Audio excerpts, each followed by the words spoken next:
dan dapat dipastikan semua ayat-ayat palsunya mencoba mencontoh gaya dan susunan bahasa Al-Quran seperti mengikuti surat Al-Fil, Al-Kautsar, An-Nasr, dan surat-surat pendek lainnya.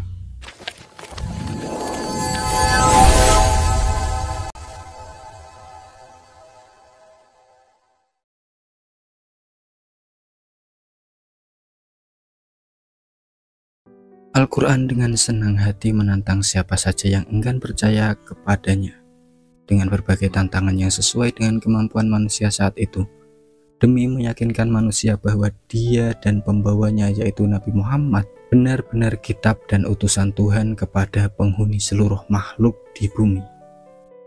Al-Quran memulai tantangannya dengan mengajak siapapun untuk membuat satu kitab utuh. Tercantum dalam Quran surat Al-Qasas ayat 49-50. Setelah tak ada satupun yang dapat membuatnya, kemudian tantangan itu Al-Quran permudah dengan membuat 10 surat saja. Tercantum dalam Quran surat Al-Hud ayat 13. Namun kenyataannya tidak seorang pun yang menyanggupi tantangan tersebut. Dan tak sampai di sana, Al-Quran mempermudah lagi tantangannya untuk membuat 1 surat saja tandingan. Tercantum dalam Quran surat Al-Baqarah.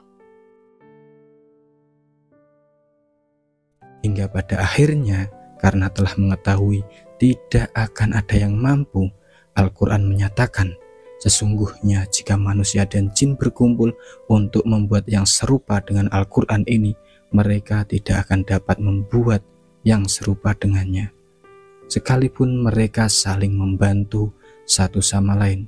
Tercantum dalam Quran surat Al-Isra ayat 88.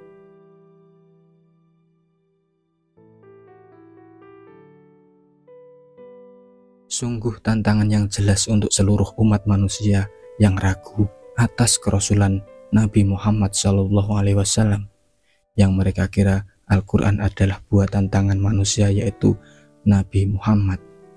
Setelah adanya tantangan yang sangat jelas dari Al-Quran, masih ada manusia yang ingin menandingi ayat-ayat yang ada pada Al-Quran. Dia adalah Musailamah. Lalu siapakah Musailamah ini?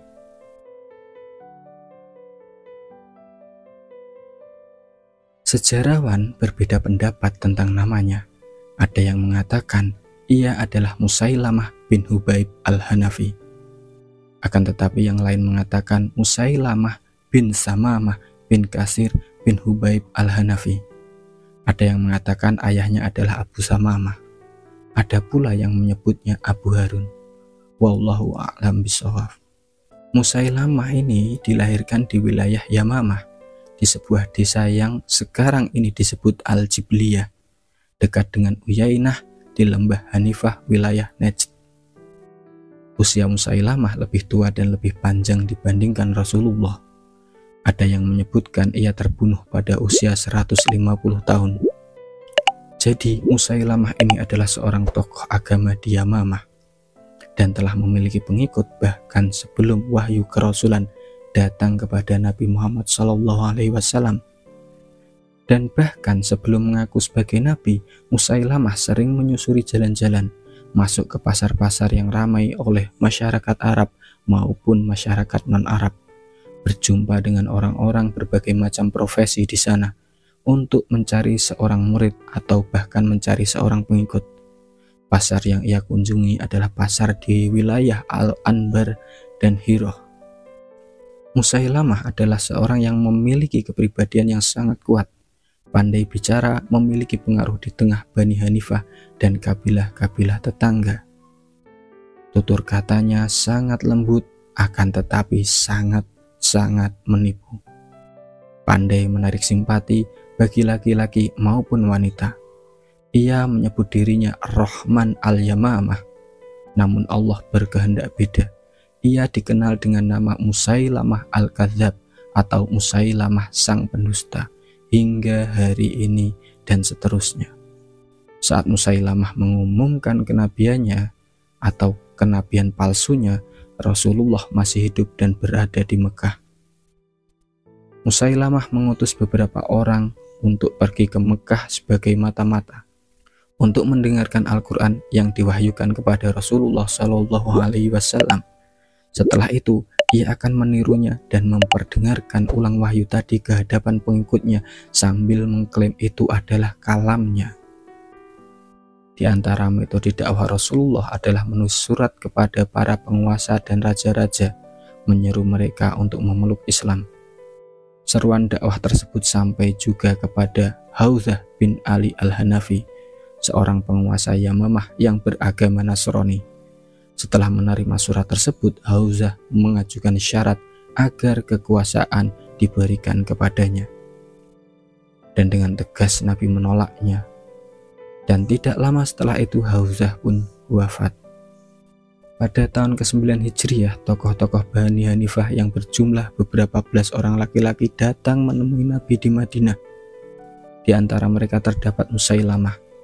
Mereka datang untuk mengumumkan keislaman kepada Rasulullah dan menyepakati bahwa Nabi Muhammad adalah pemimpin. Bani Hanifah termasuk kabilah Arab yang terbesar jumlahnya. Mereka memiliki kedudukan dan terpandang. Karena merasa layak mendapatkan kepemimpinan, mereka mengajukan permintaan kepemimpinan.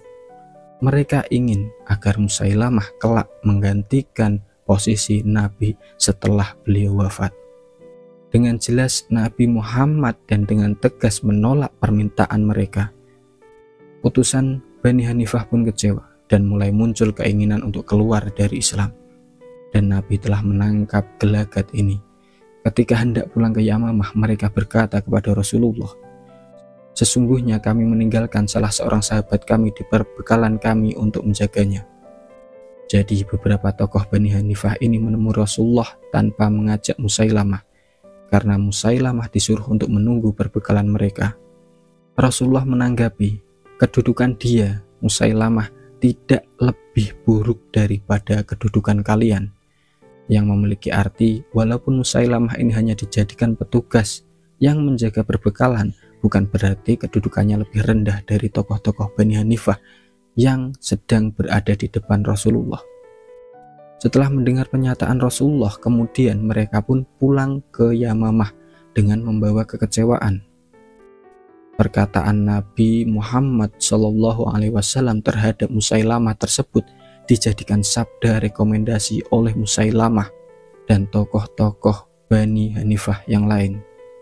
Mereka mengklaim bahwasanya Nabi Muhammad meridhoi Musailamah sebagai penggantinya.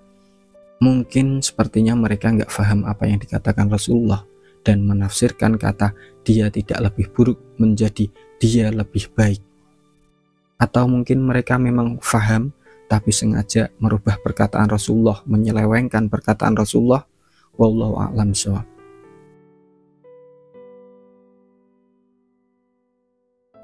Tapi setelah sampai di Yamamah, tak lama Musailamah pun mengumumkan kenabiannya di tengah-tengah Bani Hanifah. Sejak saat itulah ia dikenal sebagai Musailamah Al-Kadzab. Kemudian Nabi Muhammad menunjuk Nuharur Rijal bin Unfuah untuk mengajarkan agama kepada penduduk Yamamah. Ibnu Unfuah adalah laki-laki yang berilmu, luas pandangannya dan sangat cerdas. Akan tetapi siapa sangka ternyata Ibnu Unfuah malah bergabung dengan pasukan Musailamah. Na'udzubillahi min dzalik. Jadi Ibnu Unfuah beriman kepada Musailamah. Kesungguhannya di hadapan Rasulullah hanyalah riak semata. Ibnu Unfuah mengakui kenabian Musailamah. Menurutnya Musailamah setara Nabi Muhammad SAW dalam risalah kenabian. Dan karena itulah Musailamah menjadikannya sebagai orang kepercayaan orang nomor 2 Musailamah Al-Kadzab. Dan ini menjadikan orang-orang Yamamah semakin yakin atas kenabian Musailamah Al-Kadzab. Rasulullah berbalas surat dengan Musailamah. Setelah klaim kenabiannya diterima di tengah-tengah kaumnya, rasa percaya diri Musailamah kian bertambah dan semakin jauhlah kesesatannya. Ia mulai memposisikan diri sebagai seorang utusan Allah. Ia meniru Nabi Muhammad yang berdakwah melalui surat kepada raja dan penguasa yang ada di sekitar. Saking percaya dirinya, ia mengirim surat kepada Nabi Muhammad.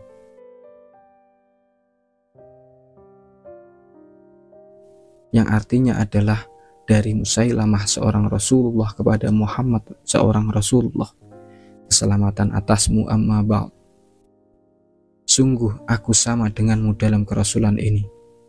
Bagi kami bagian bumi tertentu, dan bagi Quraisy bagian bumi lainnya. Akan tetapi orang-orang Quraisy adalah kaum yang melampaui batas. Di dalam surat ini Musailamah menyebut Nabi Muhammad sebagai orang yang melampaui batas karena ingin menguasai seluruh jazirah Arab.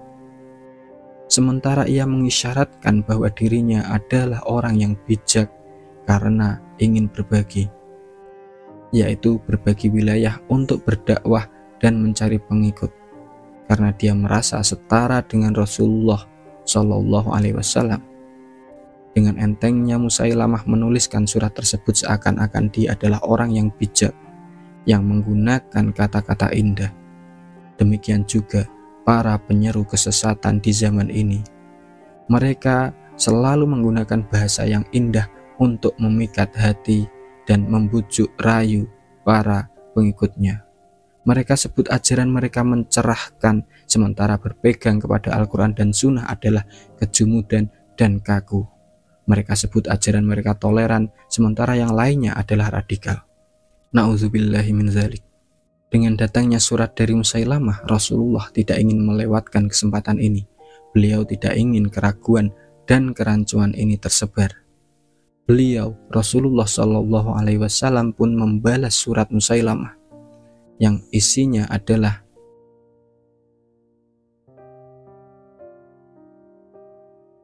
yang memiliki arti kurang lebih adalah dengan nama Allah yang Maha Pengasih lagi Maha Penyayang, dari Muhammad utusan Allah kepada Musailamah sang pendusta. Keselamatan bagi mereka yang mengikuti petunjuk. Amma ba'du. Sesungguhnya bumi ini kepunyaan Allah, dipusakakannya kepada siapa yang dikehendakinya dari hamba-hambanya, dan kesudahan yang baik adalah bagi orang-orang yang bertakwa. Setelah membaca surat ini, Musailamah marah dan dengan kejinya dia membunuh dan memutilasi sahabat Nabi yang Nabi tugaskan untuk mengantarkan surat kepada Musailamah, yaitu Hubayb bin Zaid radhiyallahu anhu. Peristiwa ini terjadi di akhir tahun ke-10 Hijriah. Fanatik suku Sajak pun disangka wahyu. Musailamah mulai menjadikan Yamamah sebagai tanah haram. Ia juga mulai menyusun sajak yang ia sebut sebagai Al-Quran. Al-Mutasyamas bin Muawiyah, paman dari Al-Ahnaf bin Qais, pernah mendengar sajak-sajak Al-Quran palsu yang dibacakan oleh Musailamah. Setelah keluar dari majelis Musailamah, ia berkomentar, sungguh ia seorang pendusta. Al-Ahnaf pun juga mengomentari, dia bukanlah nabi yang sebenarnya, bukan pula seorang yang pintar dalam berpura-pura menjadi nabi. Orang-orang Yamamah yang mengikuti Musailamah begitu fanatik dengan dakwah kenabiannya. Mereka bangga orang-orang dari keluarga Rabi'ah bersaing dengan keluarga Mudhar, yakni keturunan Rabi'ah juga punya nabi sebagaimana keturunan Mudhar punya nabi. Jadi pengakuan kenabian terhadap Musailamah juga sangat dipengaruhi fanatisme kabilah dan suku. Suatu hari Tolhah An-Namiri datang ke Yamamah untuk bertemu Musailamah. Ia ingin mendengar langsung dakwahnya dan menguji kenabian pembuat wahyu palsu ini. Ketika sampai di majelis Musailamah, Tolhah menyebut nama Musailamah langsung. Kaum Musailamah marah dan menjawab, sebut dia Rasulullah. Tidak mau sampai aku melihatnya dulu, kata Tolhah. Ketika Musailamah datang, Tolhah berkata, engkau Musailamah? Iya, jawab nabi palsu si tukang tipu ini dengan sangat tegas. Siapa yang datang kepadamu? Tanya Tolhah lagi. Kemudian Musailamah menjawab, Rahman, yaitu Allah. Dalam keadaan bercahaya atau dalam kegelapan? Tanya Tolhah. Dan kemudian apa jawaban Musailamah? Yaitu dalam kegelapan. Tolha berkata, sungguh aku bersaksi engkau adalah pendusta dan Muhammad adalah yang benar.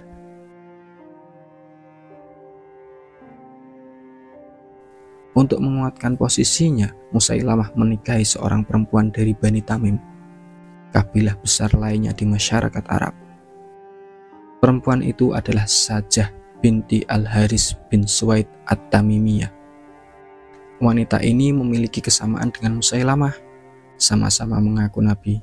Ia mengajak kaumnya Bani Tamim dan paman-pamannya dari kabilah Taglib dan kabilah-kabilah Rabi'ah lainnya untuk percaya atas kenabian Musailamah. Inikah yang dimaksud jodoh mencerminkan diri kita? Wallahu a'lam. Kemudian bersatulah kelompok besar ini dalam fanatisme kesukuan, mengklaim sebuah kedustaan. Kemudian mereka menantang kekhalifahan Abu Bakar di Madinah.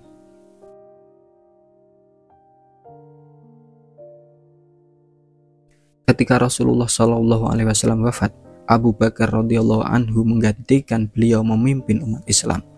Di antara kebijakan prioritas Abu Bakar adalah mengirim pasukan menghadapi orang-orang murtad, semisal pengikut Musailamah Al-Kadzab dan lainnya.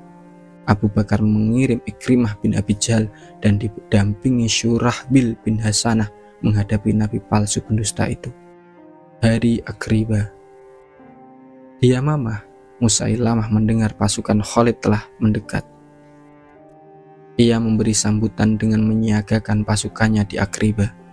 Saat kedua pasukan berjumpa, tidak ada harga tawar-menawar kecuali peperangan. Pasukan kecil Musailamah yang terdiri dari 40-60 orang berhasil dikalahkan. Perang pembuka ini dimenangkan oleh Khalid dan pasukannya.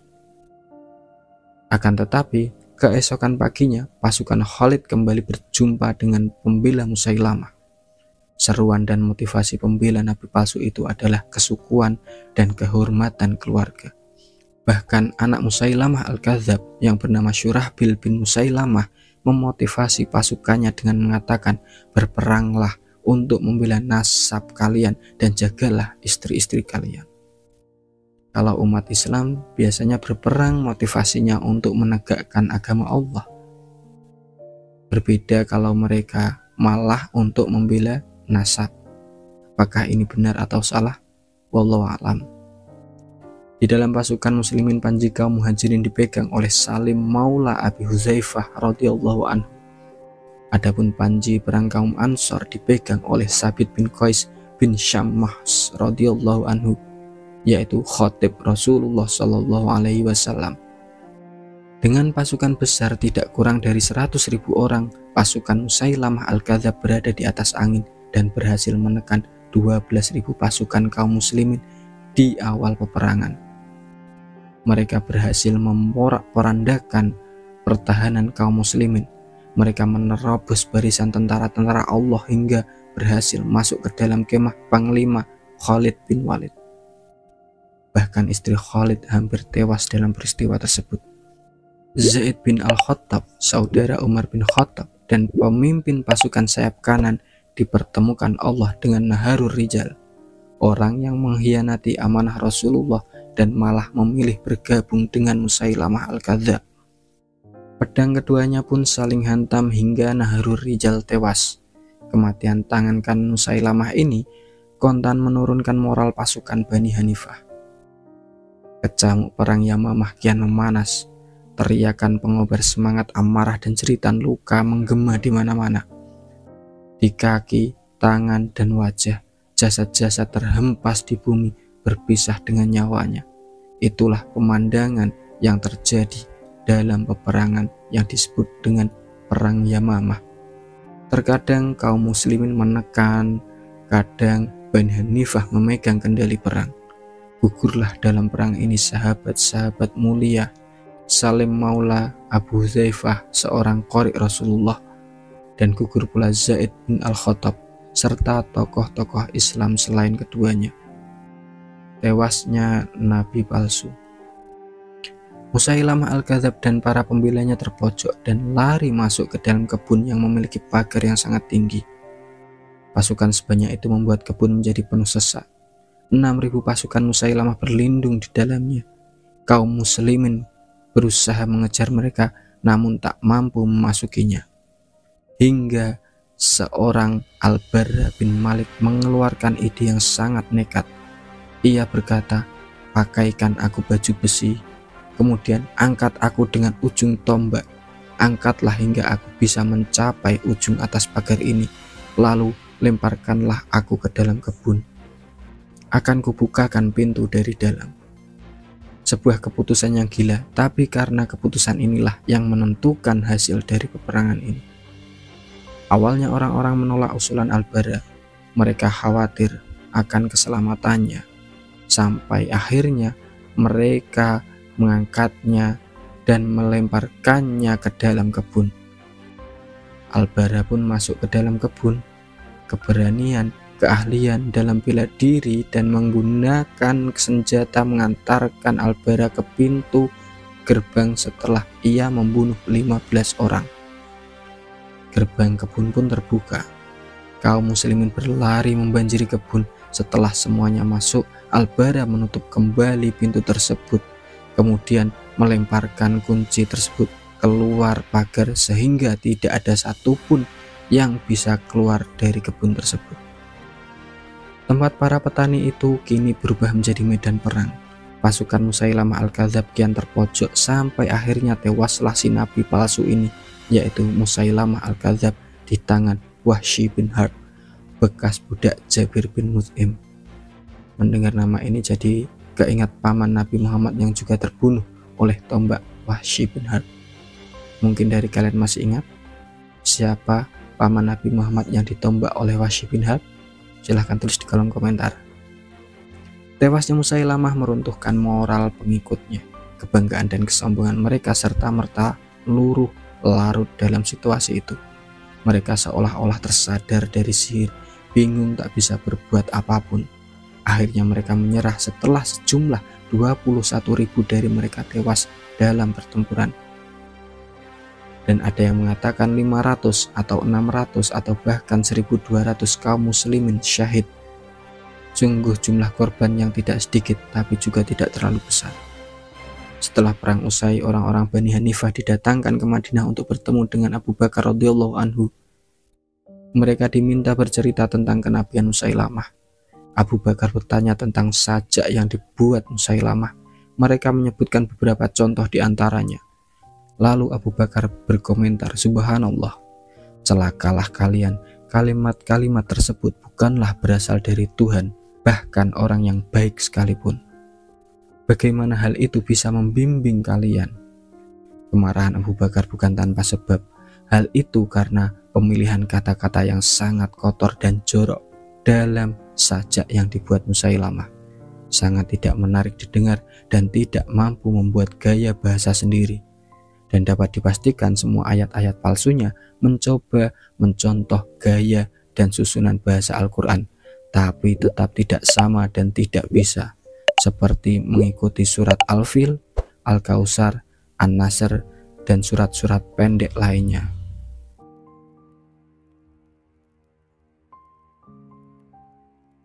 Di antara wahyu-wahyu palsu Musailamah itu adalah sebagai berikut beserta artinya. Silahkan kalian nilai sendiri tentang ayat yang dibuat oleh manusia.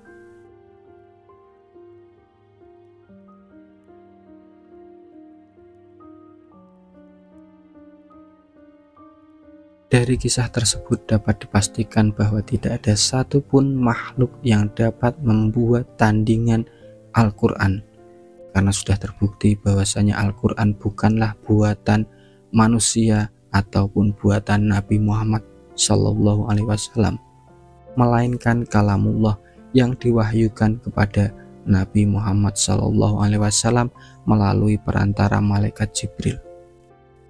Semoga dari kisah ini kita semua bisa mengambil manfaat. Amin ya rabbal alamin. Wassalamualaikum warahmatullahi wabarakatuh.